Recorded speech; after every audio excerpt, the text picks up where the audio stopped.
Muy buenos días, sean ustedes bienvenidos a esta conferencia de prensa del día 18 de febrero del 2025 del Instituto Mexicano de Ejecutivos de Finanzas. Quiero presentar al Presidium. Nos acompaña la licenciada Gabriela Gutiérrez Mora, presidenta nacional del Instituto Mexicano de Ejecutivos de Finanzas. Buenos días. También nos acompaña el maestro Vicente López Portillo Covarrubias. Él es presidente del Consejo Técnico del IMEF. Buenos días a todos. En el mes Nos 18 de acompaña el febrero maestro 2025. Federico Rubli Kaiser, vicepresidente del Comité Nacional de Estudios Económicos. También nos acompaña el contador público certificado Pedro Aguilar Domínguez, presidente del Comité Técnico Nacional de Estudios Fiscales. Buenos días. El maestro Roberto Arechederra Pacheco, presidente de Ponencia IMEF 2025. Muchas gracias, muy buenos días a todos. Buen día. Y su servidor Gerardo González Ayala, director general del Instituto Mexicano de Ejecutivos de Finanzas. A continuación le cedo la palabra.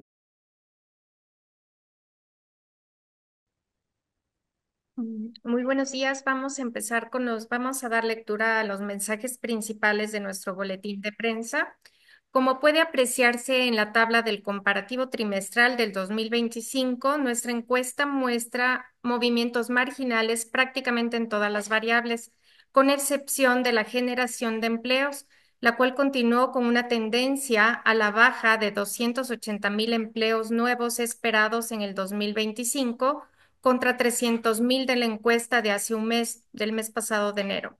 Los resultados del indicador IMEF de febrero titulado Dirección Preocupante muestra un continuo deterioro tanto del sector manufacturero como del no manufacturero.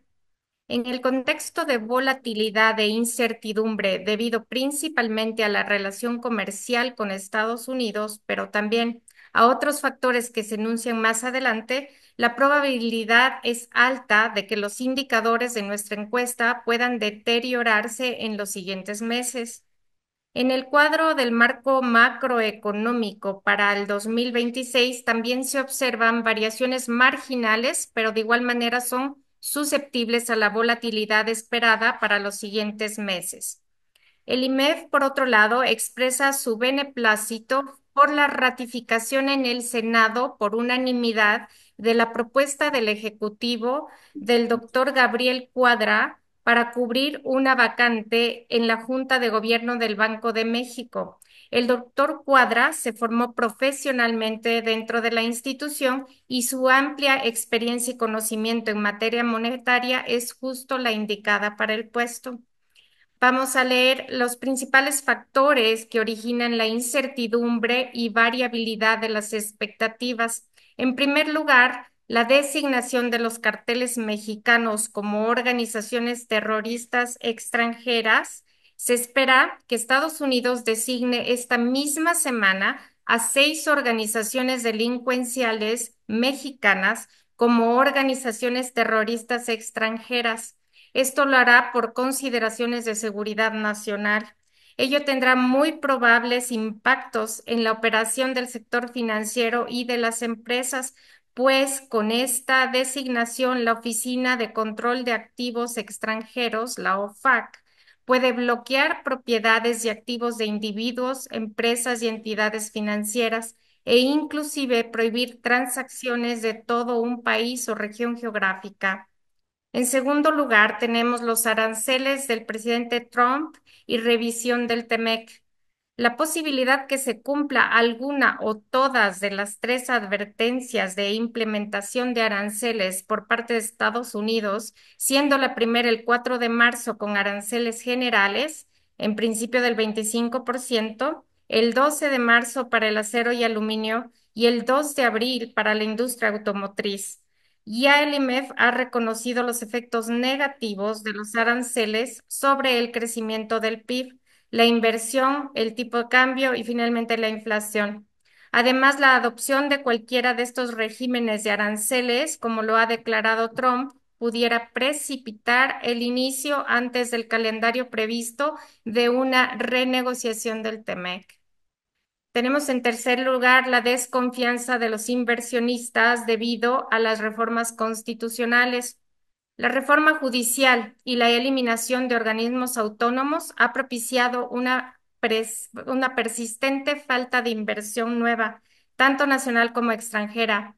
Existe incertidumbre en el sector privado de cómo va a operar el nuevo régimen jurídico con jueces y magistrados electos por voto popular. En cuarto lugar, tenemos la fragilidad de las finanzas públicas. Hay poco margen de maniobra para cumplir con la meta de reducir en este año el déficit público global en prácticamente 2 puntos porcentuales. Los esfuerzos por ajustar el gasto público tendrían un impacto sustancial sobre la de por sí ya débil actividad económica. La situación financiera y operativa de Pemex continúa siendo muy preocupante, restándole viabilidad a la empresa y contribuyendo a una falta de credibilidad en la capacidad para administrarla sanamente. En quinto lugar, tenemos la reforma al Infonavit. Hola. Esta modificación a la ley de dicho instituto atenta contra todos los derechos patrimoniales de los trabajadores al afectar los recursos que tienen ahorrados en dicho organismo. Se afecta además el principio tripartito bajo el cual surgió en 1972, igualdad para las decisiones entre el sector obrero, el patronal y el gobierno. Finalmente, dotar al Infonavit de una empresa pública constructora de vivienda está destinado al fracaso, ya que el gobierno ha demostrado ser un mal dirigente y administrador de empresas. Ya en el pasado, el Infonavit fracasó como constructor de viviendas. El IMEF lamenta que no haya habido un mayor diálogo entre el gobierno y los trabajadores y empresarios y que el Congreso haya aprobado unilateralmente esta ley. Y en sexto lugar, el control al precio de la gasolina. La intención del gobierno de lograr un pacto nacional para estabilizar el precio de la gasolina para que no rebase 24 pesos el litro es una ficción alejada de la realidad económica. Está comprobado una y otra vez que los controles administrativos de precios conducen al fracaso e introducen mayores distorsiones de las que pretenden corregir. En conclusión, los 6 factores anteriores representan una probabilidad de que durante la segunda mitad del año la economía mexicana pudiera desacelerarse a un mayor ritmo que el actual. Y a continuación se tienen los resultados de la encuesta mensual de expectativas CIMEF de febrero, que como dijimos tiene cambios marginales en el crecimiento del PIB. Estamos esperando el 1%, la inflación de fin de año 3,90%, el balance público tradicional un menos 4%, la tasa de política monetaria para fin de año 8,50%. El empleo del IMSS, un cambio absoluto, lo habíamos mencionado, 280,000. Tipo de cambio para fin de año se ajustó nada más 10 centavos, 20,90. Y cuenta corriente en el porcentaje del PIB, el menos 1%. Y a continuación, bueno, tenemos los comparativos trimestrales, el 2025 de diciembre, enero y febrero. También que ustedes lo pueden observar en el boletín, así como el marco macroeconómico del 2026, también con variaciones marginales. No sé si procedemos a la ponencia MEF, Gerardo. Sí, adelante. Sí, bueno, el maestro Roberto Arechederra nos va a indicar cómo va la ponencia IMEF en su primer capítulo y a continuación voy a leer lo que se ha tenido avance hasta ahora. Muchas gracias, presidenta, y muy buenos días a todas y todos. Es para mí un gusto el poder compartirles los avances de la ponencia. Como dijimos en la rueda de prensa de inicio de año, este 2025 la ponencia lleva como título Educación financiera e inclusión como elementos para el desarrollo económico. Y el primer capítulo que en esta ocasión vamos a compartirles, pues destaca la oportunidad de generar estrategias con acciones puntuales para contribuir a reducir la pobreza y la desigualdad, así como para generar un impacto en la estabilidad económica del país. Sin embargo, a mí me gustaría compartirles también que hemos tenido avances importantes en el avance de confirmación de autores de la ponencia. y algunos que ya les podemos compartir que van a estar escribiendo con nosotros. Y antes de eso me gustaría recordarles que la ponencia está compuesta o dividida en 5 capítulos. La primera es la educación financiera y su importancia. El segundo capítulo, conceptos fundamentales de educación financiera y finanzas personales. El tercer capítulo, herramientas y estrategias para la educación financiera de las personas. El cuarto es educación financiera para la inclusión. Y el quinto son conclusiones que lo que pretende es compartir con la opinión pública y actores relevantes en materia de finanzas y educación financiera e inclusión, iniciativas, algunas estrategias y, por supuesto, algunas propuestas de política pública que permita el tomar decisiones hacia adelante y seguir avanzando en esta materia tan importante. La ponencia va a tocar temas de mucha relevancia para la salud y bienestar financiero de las personas. Lo que busca es que sea un mecanismo para unir esfuerzos entre diversos actores que están haciendo iniciativas y que consideramos como Instituto Mexicano de Ejecutivos de Finanzas que los podemos sumar hacia un objetivo común, y que las iniciativas que en algunas ocasiones están, digamos, en esfuerzos aislados, importantes, pero en esfuerzos aislados, podamos unirlas en un esfuerzo común que permita abundar más y tener una injerencia mucho mayor en la vida financiera de las personas y del país.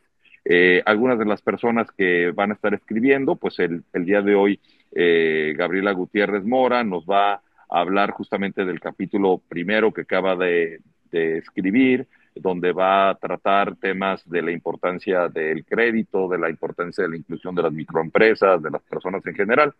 Pero también va a estar participando el Banco de México, el área de educación financiera de esta institución. Va a estar participando instituciones financieras como Banca Mifel, que también es muy importante, donde el presidente del Consejo de Administración va a tener una participación relevante, Daniel Becker, y también un analista muy importante de la misma, que es economista y jefe, el economista en jefe de Banca Mifel, que es Sergio Luna. También nos va a estar apoyando en algunos capítulos lo que es Adriana Macías, que nos va a escribir un capítulo sobre inclusión para la discapacidad. Probablemente algunos de ustedes la conozca. Ella es una conferencista y motivadora muy reconocida que bueno, pues de nacimiento nació con la falta de 2 brazos, y eso no la ha impedido generar pues diversas iniciativas al grado de ser conferencista y tener una vida muy cercana a la normalidad, y ella nos va a hablar de ese tema. José Medina Mora y Casa expresidente de Coparmex, nos va a hablar sobre el papel de las empresas públicas y privadas en la educación financiera de las personas, el papel que tienen las personas para fomentar la educación financiera al interior de las mismas. Sofía Ramírez de México, ¿cómo vamos? Nos va a escribir sobre la importancia del mercado laboral en la inclusión financiera. Marisol Sen, socia de IMEF, nos va a hablar sobre la inclusión de grupos minoritarios. Quien nos acompaña también en esta rueda de prensa, y le agradezco mucho, Vicente López Portillo, nos va a ayudar a hablar sobre la tecnología como mecanismo para la inclusión financiera. Y Heidi Alalaf, de la Universidad Anáhuac de Quintana Roo y socia también de IMEF Quintana Roo, nos va a hablar de la educación financiera para niños y jóvenes, sembrando el futuro financiero.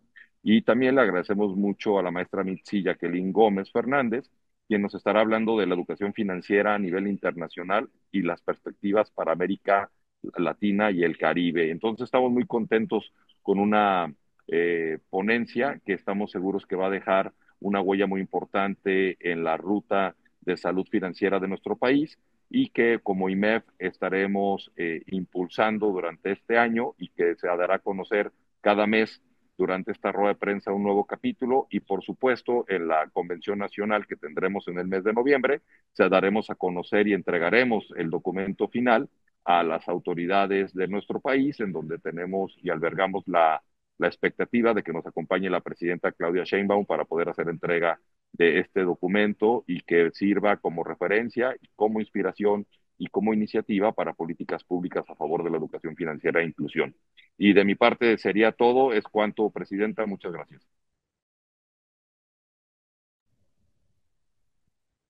Muchas Gracias, gracias. gracias, Roberto. Sí, nada más voy a leer algunos datos interesantes de la ponencia del primer capítulo que tuve el privilegio de escribir. Nada más también decirles que esto es un documento interactivo porque todos los grupos de IMEF a nivel nacional, que somos 20 grupos en diferentes regiones y ciudades del país, estamos tomando medidas para poder difundir la educación financiera y la inclusión igual a través de nuestros 18 comités que son manejados por el maestro Vicente López Portillo aquí presente y tenemos mucho trabajo que hacer con respecto a esto. Los diferentes grupos han tomado diferentes iniciativas, ya sea para la educación financiera a nivel personal o ya sea para el apoyo en la parte de crédito a las MIPIMES que representan un alto porcentaje dentro de México y que están incluso consideradas dentro del Plan México para un crecimiento en sus créditos de un 30%. En el boletín se habla tanto de las MIPIMES en sus características y en sus porcentajes de participación. Y también se puede observar algunas formas que pueden trabajar las MIPIMES para poder llegar a acreditarse, como son la gestión de flujo de cajas, operación de finanzas personales y empresariales, elaboración de presupuestos, gestión de deuda y financiamiento, estrategia de precios y rentabilidad, inversión y crecimiento, control de impuestos y obligaciones legales y el uso de la tecnología financiera. Así también podemos ver algunas estadísticas sobre personas en cuanto a la participación o inclusión financiera, así como en la parte de créditos y de participación dentro de empresas, no solamente de financieras, sino también no financieras. Sí, y algunas acciones que se promueven con respecto a esto, mediante la educación financiera como una herramienta de inclusión en las personas, una inclusión emocional, social y cultural. Estamos en IMEF haciendo esto interactivo. Como dijo Roberto, vamos a entregar la ponencia, pero la ponencia se van dando las acciones conforme se van elaborando los capítulos y todos estamos trabajando para ello. Gracias.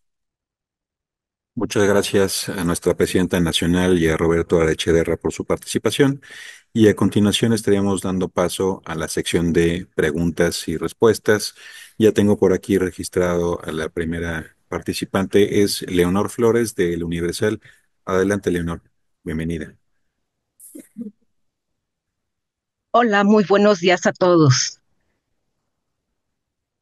Sí, la primera pregunta sería para la presidenta del IMEF, para saber si en el IMEF están ustedes viendo, ya en sus expectativas ya vimos cuáles han sido las actualizaciones. Sin embargo, quisiera saber si este, coinciden con la Secretaría de Hacienda de que en el horizonte no perciben una recesión por el tema de los aranceles, sobre todo pues los aranceles impuestos por Estados Unidos, pero otro tema también que casi nadie ha abordado es sobre los aranceles que anunció Ecuador. ¿Consideran que qué impacto podría tener esta medida de Ecuador sobre la economía mexicana o qué relevancia o no tiene ninguna importancia o de qué preocuparnos? Porque pues casi nunca se tocó ese posible impacto.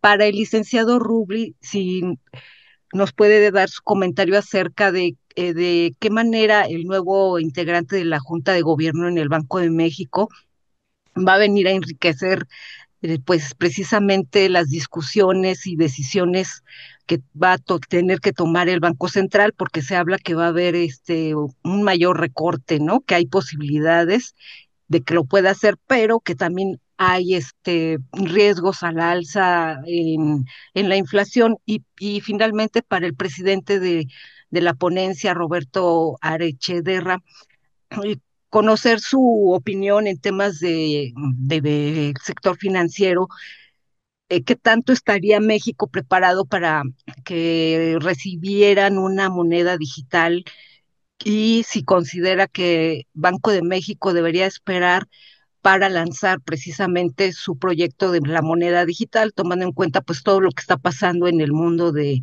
estos criptoactivos y si México y la sociedad mexicana estamos preparados para ello. Nada más, muchas gracias. Sí, muchas gracias, Leonor. Con respecto a la primera pregunta, en la parte de recesión, nosotros coincidimos con el gobierno y además tenemos en IMEF un comité que corresponde al fechado de ciclos de la economía que lo que analiza está compuesto por varios altos economistas y analiza justamente el momento de entrada o de salida de una recesión. Justamente hemos tenido varias juntas con el comité y no consideramos que deberíamos todavía ni siquiera cerca manejar el término porque toda la economía está cambiante y recordemos que para una recesión se necesitan la profundidad, la duración y la generalización y no tenemos aún todos esos factores para poder entrar en eso. Nuestro boletín IMEF nos indica que estamos nada más en contracción y en una área de warning, o sea, que tenemos que estar viendo lo que sucede para entonces tomar las decisiones adecuadas. Eso con respecto a la parte de la recesión por los aranceles del presidente, que el presidente Trump está promoviendo. Y con referencia a los aranceles de Ecuador, el intercambio que tenemos con Ecuador solamente es de 800 millones de pesos, de dólares, perdón, lo cual es algo muy pequeño en cuanto al intercambio exportaciones e importaciones. Por lo tanto, no le vemos un riesgo inminente a la declaración de los aranceles en cuanto al país en Ecuador. Creo que Federico, para que contestes. Sí, adelante, Federico, gracias. Claro, gracias, muy amable. ¿Qué tal, Leonor? Bueno, pues sobre la pregunta sobre el nuevo subgobernador, yo creo que en primer lugar lo que fue muy positivo es que se optó por escoger una persona que fue formada dentro de la institución, lo cual es muy importante porque, digamos, para todo el desarrollo de la memoria histórica que se tiene que aplicar en un momento dado para la administración y para las decisiones que toma la Junta de Gobierno, pues es muy importante esto, ¿no? Porque pues los que vienen de afuera tienen que pasar por una costosa curva de aprendizaje por la cual el subgobernador Cuadra no va a tener que pasar. Entonces creo que ese es un primer punto importante, ¿no? Ahora, en segundo lugar, hay que destacar, pues obviamente que es una persona que durante muchísimos años dentro del banco ha trabajado en los temas monetarios. Está muy familiarizado con el proceso de decisión de la Junta de Gobierno, porque como parte del staff, pues ellos se preparan toda la información que usa la Junta para esas decisiones. Entonces, en ese sentido, pues es también muy positivo que está perfectamente bien familiarizado con todos estos temas, ¿no? Ahora, para saber qué tan influyente va a ser su voz dentro de la Junta, creo que es muy prematuro saberlo porque él, pues no ha sido una figura pública, ¿no? O sea, realmente se le desconocen intervenciones o discursos públicos donde uno pudiera, pues, más o menos dilucidar cuáles son sus puntos de vista en materia monetaria. Ya él, en lo personal, para la toma de decisiones, ¿no? Creo que esto se va a ir dando poco a poco, en la medida en que él va a tener, pues, más exposición pública se va a ir revelando cuáles son sus puntos de vista y entonces ahí ya va a poder uno tomar el juicio, establecer el juicio de si va a ser una persona con firmeza monetaria o si va a favorecer más la parte, digamos, más laxa de la política monetaria, ¿no?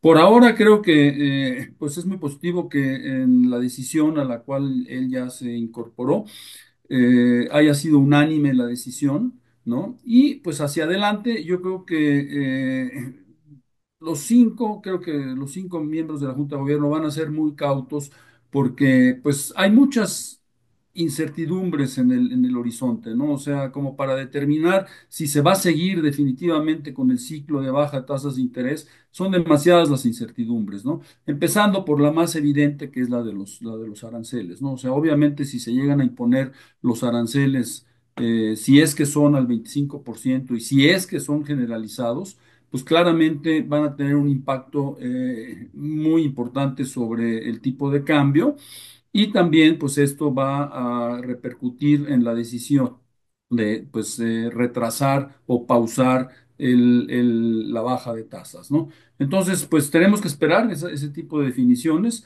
para más o menos poder formarnos un criterio sobre cómo piensa moverse la Junta de Gobierno, ¿no? Pero bueno, en conclusión, creo que es muy positivo pues, se haya elegido a una persona con la experiencia y con la formación interna de la institución. Muchas gracias, Federico. Le cedo la palabra ahora a Roberto. Adelante, Roberto. Muchas gracias, Gerardo, y muchas gracias por la pregunta. Mi consideración al respecto es que si bien las criptomonedas han venido ganando un papel relevante en muchas transacciones y como referencia en el sistema financiero, digamos, over the border en el mundo, yo creo que todavía en nuestro país eh, faltaría generar una mayor regulación y una ruta clara para poder adoptar monedas de esta naturaleza para las transacciones. Considero que México tiene uno de los sistemas de pagos más avanzados del mundo y creo que en el futuro pudiera presentarse alguna tokenización pues, paulatina, pero me parece que esto será un elemento que será incorporando primero por la iniciativa privada, por algunas empresas y algunos, digamos, algunos exchanges o intercambios, algunas bolsas privadas, de forma que se pueda dar paulatinamente hacia el sector público, pero considero que esto todavía le falta algún tiempo para poderse consolidar, aunque me parece que desde el punto de vista de la ponencia, que es la parte que a mí me corresponde, es un elemento que hay que seguir fomentando la formación y la educación de las personas para que al momento que vaya avanzando más en la sociedad se pueda integrar. Hoy por hoy, si bien las criptomonedas han sido un elemento y para muchas personas un elemento de inversión especulativa, pues no deja de ser es una inversión especulativa que hay que tenerle cuidado y que hay que informarse bien y entenderle bien antes de tomar decisiones de inversión. Muchísimas gracias. Muchas gracias por su participación. Voy a dar lectura a la siguiente pregunta que nos envía Yasmín Zaragoza del Heraldo de México. Y dice de la siguiente manera, tu opinión sobre el bajo avance de la economía. Hoy el INEGI dio a conocer el dato del índice, el IOAE, que reveló un 0,1% de crecimiento. ¿Cuál es la expectativa para este año y si se verá afectado con el impacto de los aranceles, al menos del acero y del aluminio? Adelante. ¿Nos apoyas, Federico, con eso? Sí, claro, con gusto. Bueno, yo creo que la perspectiva de crecimiento económico con o sin aranceles es bien diferente, ¿no?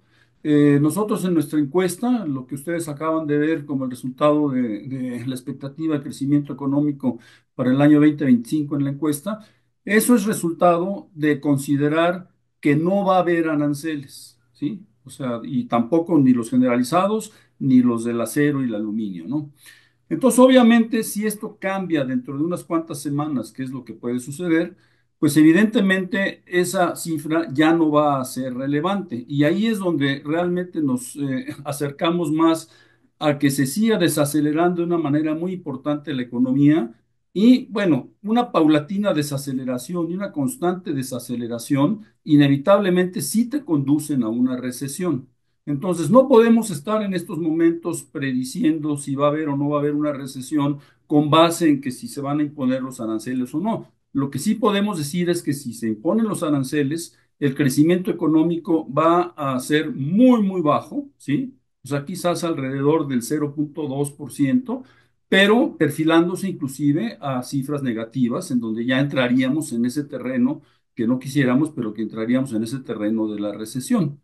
Entonces, sí hay que estar muy atentos sobre qué es lo que va a suceder en términos de los aranceles. Ya falta muy poco, o sea, se habla siempre de un mes, un mes, un mes, pero pues ya cada vez está más cerca el 4 de marzo, que es la fecha fatal en donde sabremos si en la negociación se imponen o no se imponen los aranceles, ¿no?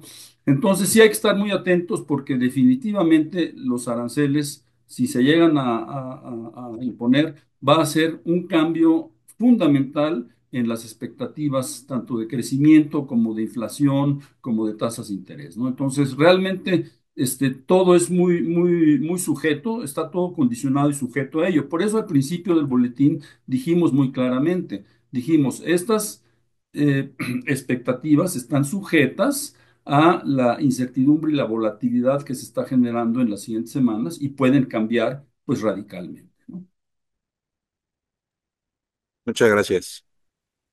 A continuación voy a dar lectura a tres preguntas que nos hace llegar James Young de Argus Media.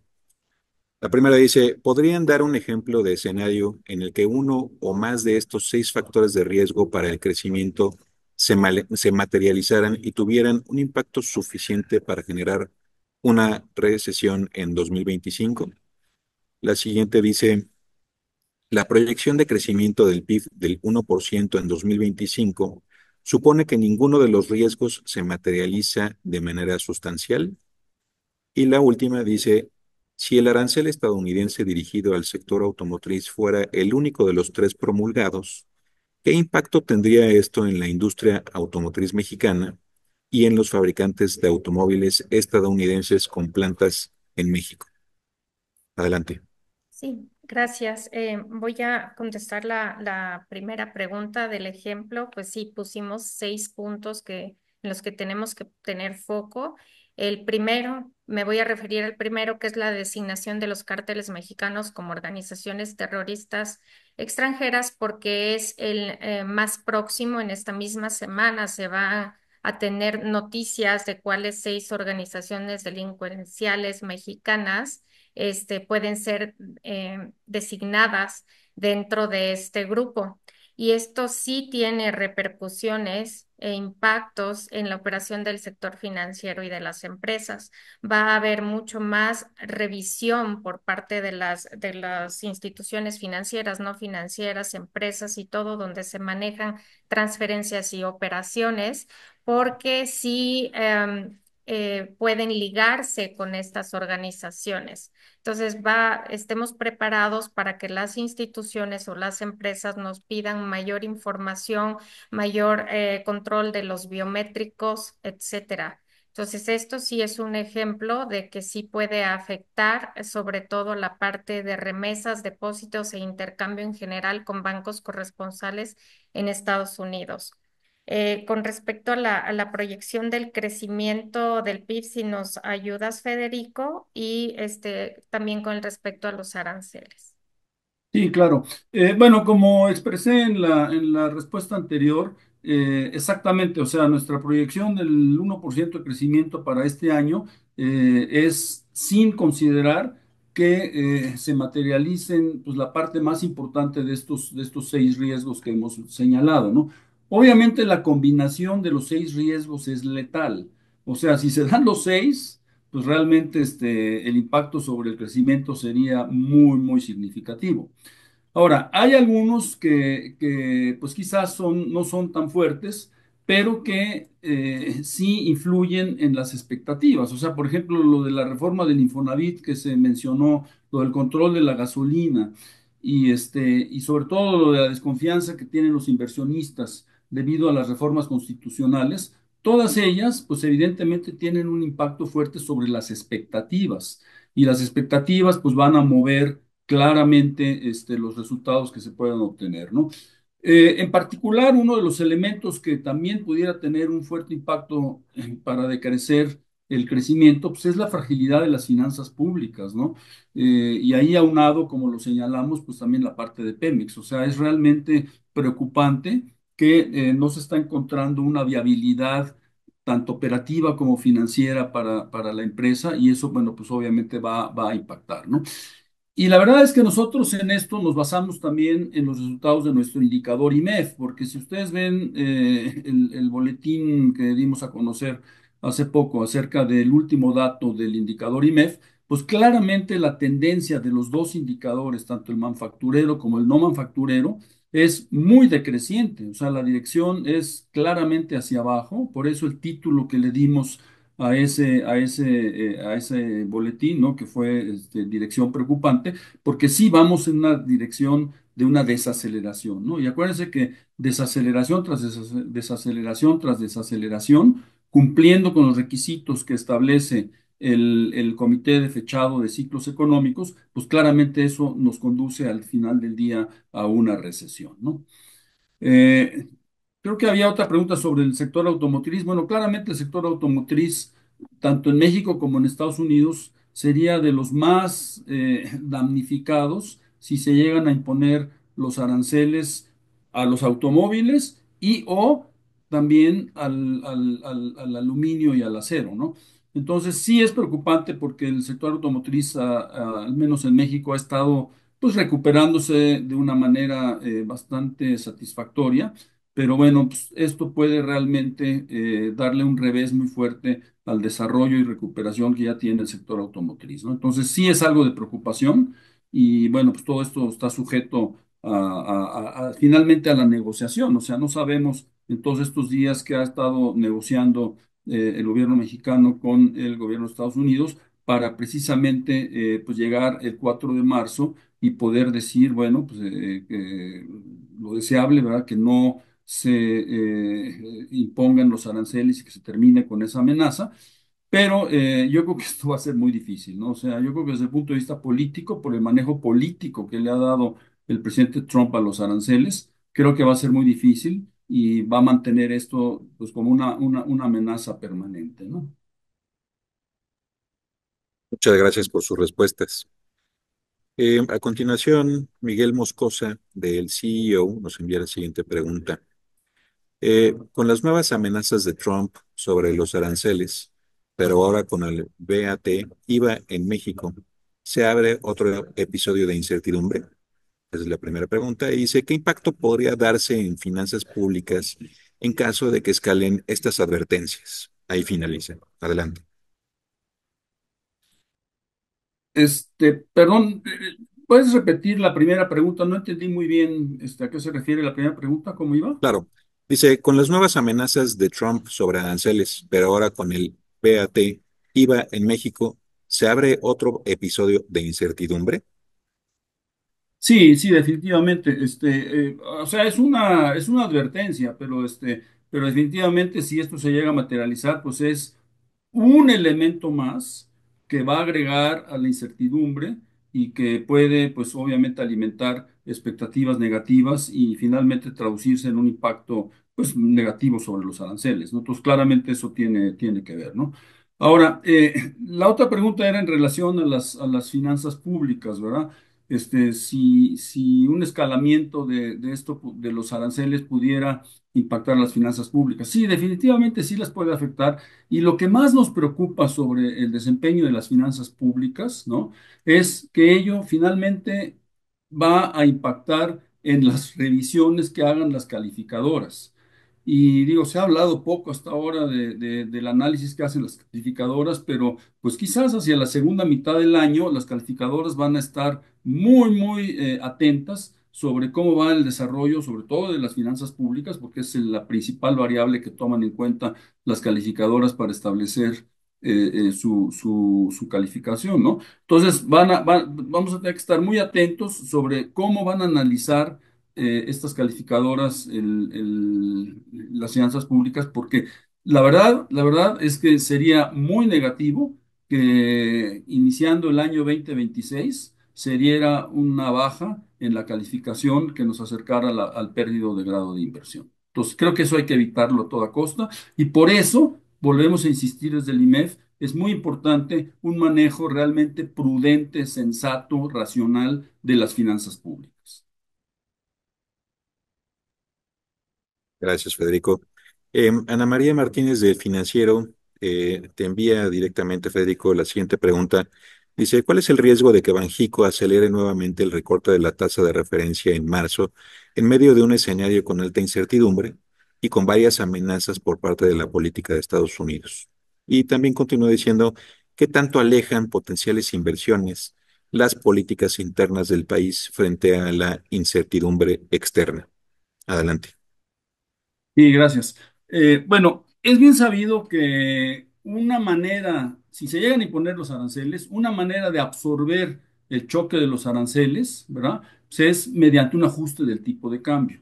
Entonces, si se llegan a imponer los aranceles, digo, es la manera natural de que operan estas variables. Entonces, si se llegan a imponer los aranceles, pues claramente tendríamos un impacto sobre el tipo de cambio. Entonces, si en ese entorno de aranceles, de impacto sobre el tipo de cambio, el Banco de México decide bajar la tasa de interés, creo que sería un resultado muy contraproducente porque la baja de las tasas de interés lo que va a ser alimentar la inflación que ya de por sí viene alimentada por el ajuste en el tipo de cambio para enfrentar a los aranceles.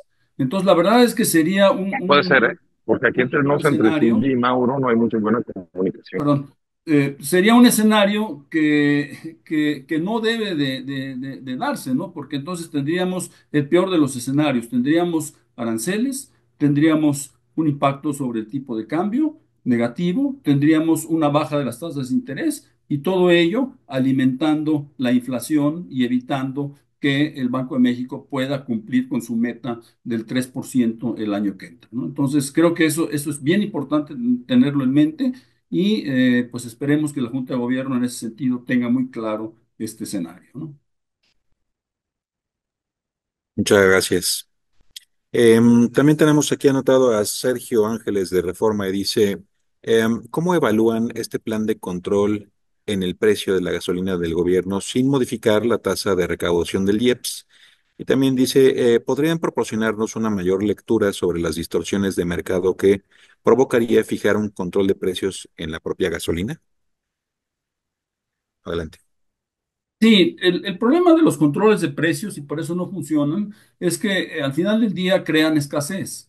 Y como son contrarios a la lógica económica y a la lógica de cómo se mueve o se debe de mover el mercado, pues claramente pues tienen efectos indeseables, ¿no? Entonces, un control de precios sobre cualquier tipo de bien no deja de ser algo artificial. Y sabemos que todo lo que es artificial, pues al final del día, como lo mencionamos en el boletín de prensa, es una ficción económica porque pues, está alejado de la realidad.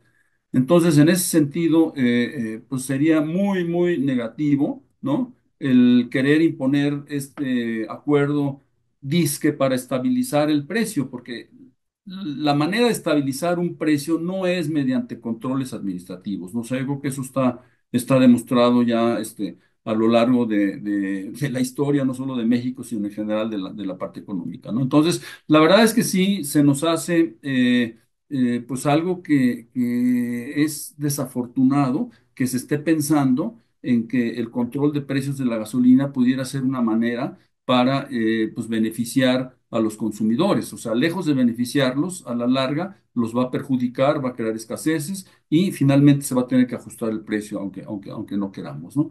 Entonces, la verdad es que pues por eso es que sí pensamos que pues este esquema de querer lograr un control de precios administrado, que como lo ha expresado el mismo gobierno, debería ser voluntario, ¿no? Pues también esto es un poco extraño, ¿no? O sea, ¿cómo vamos a establecer un acuerdo voluntario para no aumentar precios? Bueno, sí, pero no es exactamente lo que se necesita o cómo operan las cosas, ¿no? O sea, el escenario es muy distinto a lo que se hizo con los pactos para controlar la inflación allá por los años 80 90, ¿no? O sea, esto es otra cosa, o sea, esto tiene que ver precisamente con la ineficiencia de la misma empresa que es la que propicia esto, ¿no? Y bueno, se mencionaba el tema del IEPS. Claro, el tema del IEPS, el IEPS no hay que olvidar que es un impuesto que le genera muchos ingresos tributarios al gobierno. Por eso es que en todo este esquema ellos han manejado el precio tope de 24 pesos por litro, pero sin mover los 6 pesos y cacho que equivalen en un tipo de gasolina que equivalen al IEPS, ¿no? Entonces, claro, o sea, también una manera de poder bajar de una manera, digamos, más sensata el precio de la gasolina, sería bajarle el impuesto, o sea, el IEPS, ¿no? Porque eso además nos acercaría más al precio que hay en Estados Unidos. O sea, claramente el precio de la gasolina en México es más caro que en Estados Unidos, pero es más caro en gran parte, ¿no? No solo por las ineficiencias de Pemex, pero también en gran parte, pues por la magnitud del IEPS, que es muy, muy significativa, ¿no? Muchas gracias por tus respuestas. Pues ya no tengo a más personas anotadas en la sección de preguntas y respuestas. Entonces le cedería yo la palabra a nuestra presidenta nacional para que nos apoye con el cierre de la sesión y el agradecimiento de todos los que nos acompañaron en esta conferencia de prensa. Adelante, Gaby. Sí, muchísimas gracias a todos por su participación. Gracias, Federico, por contestar todas las preguntas. Pues estamos a las órdenes, estamos muy optimistas de nuestra ponencia también y gracias, Roberto, por tu participación. Gracias a todos, Vicente, y pues los esperamos en la próxima. No olvidemos que toda esta información es cambiante. Estamos en el entorno de incertidumbre y volatilidad. Y pues mientras vayamos teniendo información coyuntural, se las haremos saber con mucho gusto. Mil gracias. Muchas Muchas gracias a Gracias. gracias. todos. Hasta luego, Hasta buen día. luego.